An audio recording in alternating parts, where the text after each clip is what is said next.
महाराजा वीर प्रताप सिंह एक समय अपनी शौर्य और न्याय के लिए प्रसिद्ध था, लेकिन जब उसकी अचानक रहस्यात्मक मौत हो गई, तभी से रजा में एक अजीब सा भय छा गया।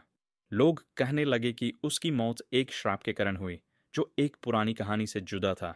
लेकिन सच क्या था? ये जानने के लिए मुजा, जो एक सामान्य सैनिक था, लेकिन अपनी बुद्धिमानी के लिए मशहूर था, इस राज को सुलझाने निकाल पड़ा।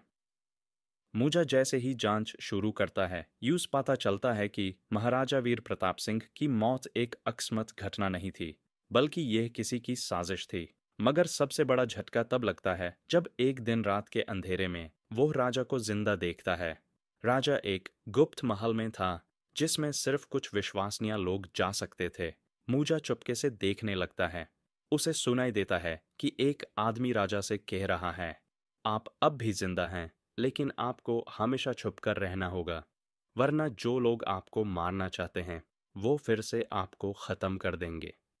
ये सुनकर मूजा समझ जाता है कि कहानी में कुछ और भी है जो सामने नहीं। फाशा मूजा जंच आगे बढ़ाता है और उस पता चलता है कि राजा के ही सबसे करीबी मंत्री सेनापति रुद्रा सिंह ने इसे अंजाम दिया था। लेकिन सवाल ये था कि राजा अगर जिंदा है तो उसने अब तक अपने रजिया के सामने आने की कोशिश क्यों नहीं की। मुजा रजा से मिलने का फैसला करता है। रात के अंधेरे में जब वो गुप्त महल में छुपकर जाता है, तभी उसका सामना होता है एक दरवाजे के पीछे छुपे हुए राज से। जैसे ही वो अंदर जाता है, एक बड़ी तस्वीर गिरती है और एक गुप्त द्वार खुल जाता है। वहां उसे एक पुराना पत्र मिलता है जो साफ बताता है कि असली राजा कब का मर चुका है। जो आदमी राजा बनकर चुप रहा था, वो असल में उसका जुड़वा भाई था जो बचपन में खो गया था। मुझे अब समझ चुका था कि सारी साजिश सिर्फ राज्य पर कब्जा करने के लिए की गई थी।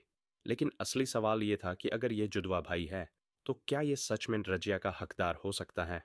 रजिया सभा में जब इस राज का पर्दा उठता है, तभी एक और बड़ा झटका लगता है।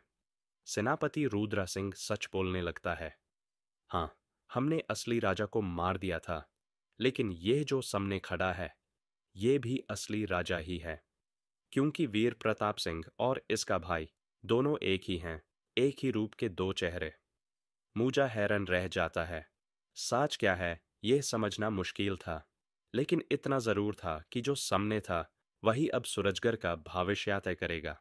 क्या मूजा इस नए राजा को अपनाने के लिए तैयार होगा, या सच अभी भी कहीं छुपा है?